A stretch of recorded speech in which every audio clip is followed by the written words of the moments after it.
أعوذ بالله من الشيطان الرجيم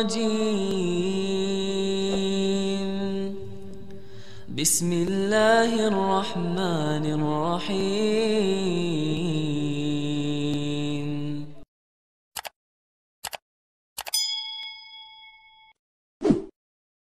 Kalau kita sedang dalam kondisi sendiri, butuh teman curhat, Allah sebaik-baik tempat curhat. Butuh pertolongan, Allah sebaik-baik penolong. Butuh kebaikan, Allah memiliki segala kebaikan. Butuh jalan keluar, Allah lah yang satu-satunya yang punya jalan keluar dari semua kebuntuan hidup kita. Makin banyak masalah, makin dekat sama Allah. Enggak apa-apa kalau kita ngerasa, saya mah enggak pede dekat sama Allah. Kenapa? Saya banyak dosa. Kalau gitu dekat sama Allah sebagai pendosa. Gimana dekat sama Allah sebagai pendosa? Tadi, Rabbi zalamtu nafsi faghfirli. Ya Rabbi, saya menzalimi diri saya sendiri, maka ampunkanlah dosa saya. Deketin Allah dengan minta ampun. Enggak pede datang ke Allah. Kenapa? Soalnya takut ngecewain Allah. Kan kita udah minta, nanti Allah ngasih. Udah gitu namanya manusia kadang-kadang kalau udah selesai dari masalah balik lagi dia. Jauh lagi dari Allah, lalai lagi, dosa lagi, kan suka gitu. Karena kita masih kayak ragu sama kemampuan kita, saya bisa nggak ya istiqomah? Saya bisa nggak ya taubatan nasuha? Daripada nanti saya udah minta sama Allah, Allah tahu banget kalau saya tuh masih labil, kan nggak enak. Udah nggak apa-apa, kita berbuat dosa, datang lagi sama Allah. Dosa lagi, datang lagi sama Allah. Kapan sih Allah pernah putus asa mengampuni dosa hambanya? Yang ada itu adalah hambanya putus asa minta ampun kepada Allah. Allah mah nggak pernah putus asa. Nggak ada kalimat satupun di Al-Quran dan hadis Allah bilang gini, saya nggak akan ngampunin dosa kamu lagi. Kenapa? Udah 3 kali saya ampunin, kamu ulangi. Nggak pernah Allah ngomong kayak gitu. Baik di Al-Quran nggak pernah, di hadis nggak ada. Baik hadis Nabi nggak ada, hadis Qudsi juga nggak ada. Nggak ada cerita Allah itu ketika kita datang pertama ya diampunin, datang kedua ya udah deh, datang ketiga ini terakhir ya. Allah nggak pernah ngomong gitu kan? Pas yang keempat, tidak ada maaf bagimu. Enggak ada Allah ngomong kayak gitu. Selalu, wahai hambaku, qul ya ibadiyalladzina asrafu ala anfusihim. Katakan kepada hambaku yang sudah banyak dosa dan menzalimi diri sendiri. Qul ya ibadiyalladzina asrafu ala anfusihim. Allah tuh baik banget loh sama kita. Allah tahu kita banyak dosa, tapi Allah masih manggil kita tuh ibadi, hambaku gitu coba. Itu panggilan lembut loh dari Allah. Allah kalau kasar panggil nama, ya Hanan, itu kasar tuh. Tapi ya ayah abdi itu lembut. Sama kayak Aisyah kalau marah sama Rasulullah manggilnya Muhammad. Aisyah, ini kata Aisyah sendiri, Aisyah radhiyallahu anha. Jadi kalau Aisyah manggil Rasulullah, ya Rasulullah, itu lagi enak tuh perasaannya, lagi moodnya lagi enak. Tapi kalau ya Muhammad, itu lagi marah.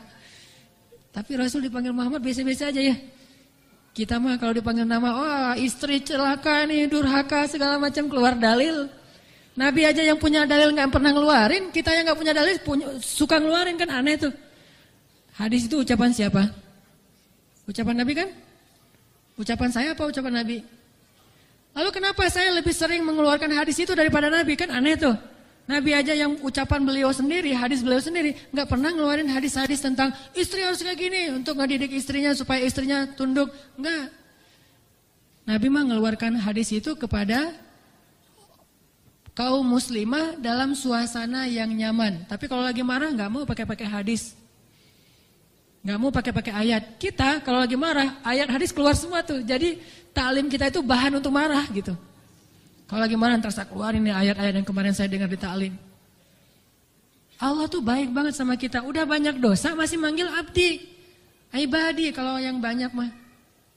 Qul ya ibadiyalladzina asrafu ala anfusihim. Katakan kepada hamba-hambaku. Sama kayak ibu manggil ya Bunayya, wahai anakku, anakku. Udah sering ngecewain ibunya, masih dipanggil anakku, enggak dipanggil nama. Saking maha baiknya Allah kepada hamba. Katakan kepada hamba-hambaku yang melampaui batas. Arti melampaui batas berarti dosanya itu udah enggak kehitung, udah banyak banget. dia buat zina, dia membunuh, dia minum khamar, kalau sekarang narkoba, dia pokoknya durhaka, ninggalin sholat, semuanya dia lakukan, termasuk perdukunan, syirik. Tapi Allah masih bilang, Qul ya ibadiyalladzina asrafu ala anfusihim. Apa pesannya? La taqnatu min rahmatillah. Jangan putus asa minta ampun sama Allah. Coba. Gak pernah Allah putus asa ngampunin kita. Yang ada kita putus asa minta ampun sama Allah. La taqnatu min rahmatillah. Jangan putus asa minta ampun sama Allah. Innallaha yaghfirudz dzunuba jami'a. Allah mengampuni dosa semuanya. Semua dosa diampuni. Tapi Allah pernah syirik. Innallaha yaghfirudz dzunuba jami'a. Saya pernah berzina ya Allah. Yaghfirudz dzunuba jami'a. Saya pernah durhaka sama orang tua ya Allah. Yaghfirudz dzunuba jami'a. Saya pernah minum khamar, saya pengedar narkoba ya Allah. Yaghfirudz dzunuba jami'a. Saya pernah mencuri hak orang lain ya Allah. Yaghfirudz dzunuba jami'a. Semuanya diampuni. Memangnya ada tempat lagi bagi kita untuk lari dan berserah diri kecuali kepada Allah? Kalau kita punya masalah, adakah tempat yang lebih baik bagi kita untuk datang curhat dan mengungkapkan semua masalah kita daripada Allah? Makanya Musa tahu hal itu. Dia labil memang, dia anak muda dan itu wajar. Tapi dia tahu dan yakin satu kebaikan. Bahwa selabil apapun, sebanyak apapun kesalahannya, dia selalu datang dan mengatakan, Rabbi. Lalu mengakui kesalahannya, zalamtu nafsi ya Rabbi. Salah lagi, bilang lagi, Rabbi zalamtu nafsi, ini gimana nih ya Allah, saya salah melulu. Salah lagi ya Allah, salah lagi deh. Salah lagi ya Allah, salah terus. Salah lagi ya Allah, tolong dong, saya pengen berubah. Terus aja gitu. Jangan datang kepada manusia, makin sering kita datang kepada manusia, kita makin rendah. Makin sering kita datang kepada Allah, kita makin tinggi. Datang lagi, datang lagi. Gimana cara datangnya? Nggak susah, datang sama Allah tuh nggak perlu dicari. Nggak ada cerita, Allah lagi lowbat, nggak ada. Kalau manusia kita japri, kita telepon lagi lowbat, dia nggak akan. Atau lagi enak-enak telepon, tiba-tiba mati teleponnya. Gara-gara kita teleponnya pakai WhatsApp call. Jadi kalau ada masuk telepon yang keputus gitu kan ya, cari yang gratis. Kalau ke Allah mah gratis dan nggak akan keputus. Call Allah mah gratis, tinggal gini doang nih. Jadi teleponnya di telapak tangan kita ini adalah gadgetnya. Gini nih. Tekan nomornya gimana? Tekan nomornya itu tinggal ngomong, nggak perlu ditekan-tekan.